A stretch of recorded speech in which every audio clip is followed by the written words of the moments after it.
So I want to talk a little bit about my Buck Maverik. This is the Walmart exclusive that I found. In the last video I talked about uh, other bucks that I've gotten at Walmart and other exclusives. Well, this is another Walmart exclusive. Now this one was pretty interesting because of course it is a Maverik. So there are several styles of Maverik. But what differentiates this one is simply the handle color. It comes with the white handle, but the handle is not G10. It is a polymer handle. It's not anything fancy. And you know, I was looking at the specifications on this thing, and I usually try to find my buck knives in a box. I don't like to actually get the blister pack because what do you keep it in? You can't put it back in the box. If you're wanting to collect it, you like to put it back in the box. If you're wanting to use knives, you just stick them in the drawer and throw them back on your belt or in your pocket when you're ready to go. But with this knife, the only way I could find it currently is actually in the blister pack. First one I've seen in person. Now, this knife, it actually has the grade on it. Now that's something that's different than in the boxes. In the boxes, they'll talk about the forever warranty and bucks established in 1902, and it says buck knives and, you know, super edge quality and stuff like that. This says select level. Never seen that before. So I started looking at this and it says select level. The select level offers reliable products at an unsurpassed value. Quality materials and innovative buck design create practical knives and tools that deliver affordable excellence, designed in the U.S., built in the U.S., or imported. Now, of course, this one is proudly made in the USA from the Buck manufacturing facility. And it'll tell you, cryogenically heat-treated stainless steel Boss 420 HC, black oxide coated blade with the sheath included. So when you get the blister pack, you actually get a little more information than you do when you buy it in the box. The box will have the forever warranty paperwork in it, where the warranty paperwork is on the back here, and the knife information is built in. So it's kind of a cool thing, you know, you get all the specifications. Let's open it and see what we get. And then let's compare it to its cousin knife. Now, I'm going to use a half-breed. You ever notice I always use this knife? That's because at an inch 95 on the blade and the S35V in steel, this thing is perfect for opening up boxes. It's got that sharp little point, and I just go through and peel under. Everybody tells me not to cut cardboard, but I don't know how many times I've cut cardboard with this little knife, and it just stays as sharp as can be. I mean, it's ridiculous. This knife right here, it's not an inexpensive one, but man, it's taken a beating and it doesn't even show it. I should talk about that one more in other videos. Do a review on it. Now, let's go ahead and take this one out. Let's get the sheath. And I've talked before at length about one of my favorite knives, my absolute favorite to own, and that is my Buck El Morro. Now, this is El Morro's cousin. This is the Maverik. They have the exact same sheath, they have the exact same blade design, but the handle is what's different. So it is a fixed blade. Now look at that. I did say the other ones have the warranty information in the box. Well, these actually had that famous warranty information in the box as well. So kudos to Buck. They just didn't print it on the back, they put it in there. So let's take that out of the way. Let's take that tip protector off so it didn't cut through the package. Let's put up that half-breed.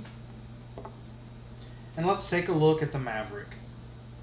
Ooh, already, sorry about that, already I can tell you, that's a little bit oily.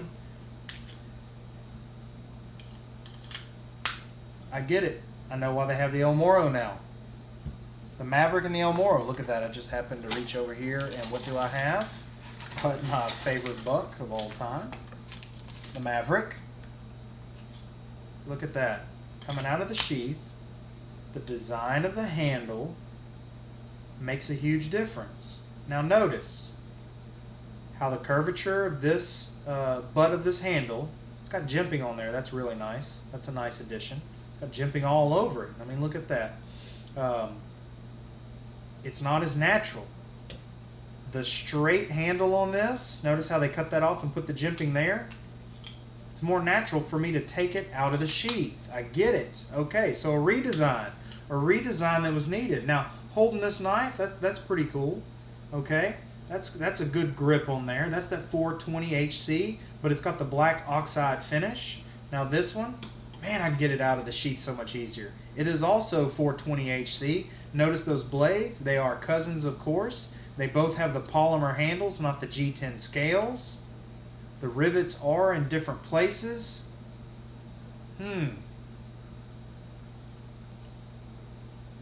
That actually feels cheaper than the El Morro. The El Morro feels like it's a little bit nicer polymer handle as well. Now the blade finish is nice on that one, but I do like this satin finish on this one.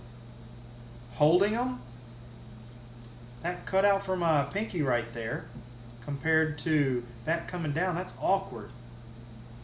That explains it. I now know why Buck went from this design to this design. It's more ergonomic. And if you think about it, they're actually going to save money from it because they're not having to use as much steel. Now every little bit counts, and the extra jimping on this one has jimping here and here, but this one they had to do jimping here, here, here, here, here, and there.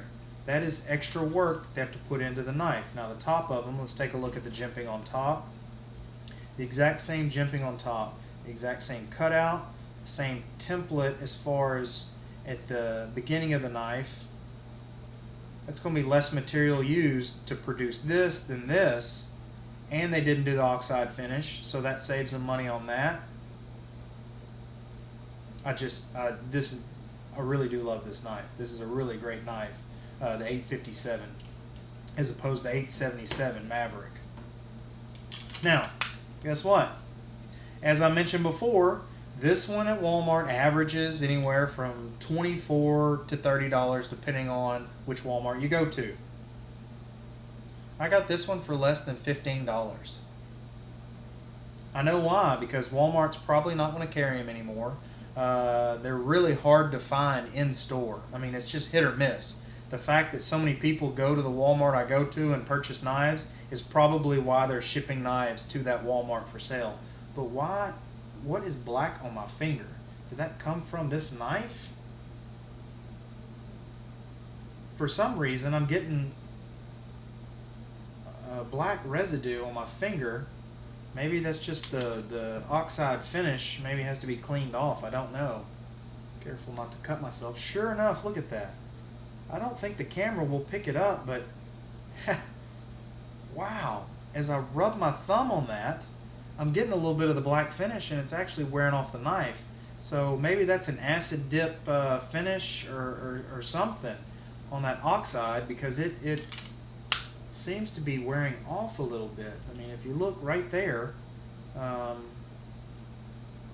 that's odd. That's very peculiar. I don't think it's going to change my mind that this is my favorite buck of all time, the El Morro. The Maverik is coming in, well, I don't know, it's placing in the top 3 because it's just awkward to get out of the sheath. It's a little bit more awkward. I mean, your pinky doesn't, that's not a comfortable position. I mean, and I have, small to medium sized hands, so I don't know. For less than $15, hey, you know what? I'm going to add it to my collection. It's a rare find. It didn't come in a box, so it's going to have to sit next to its cousin. In a battle of the El Morro versus the Maverik, this is going to win every day. So, I hope you enjoyed this video. I hope I didn't ramble too much, because that was an unboxing. That was my first hands-on with the knife, and I got a little hands-on debris from it. But otherwise, Buck makes solid knives. If you're going to spend less than 20 bucks, hey, that knife's worth every bit of being less than 20 bucks. With a little bit of cleaning out of the package, it's probably what it needs. Add it to the collection, and it's just something I can have and compare. So, good luck, happy hunting, and I hope you find yourself a rare one that you really love. Enjoy. Have a great day.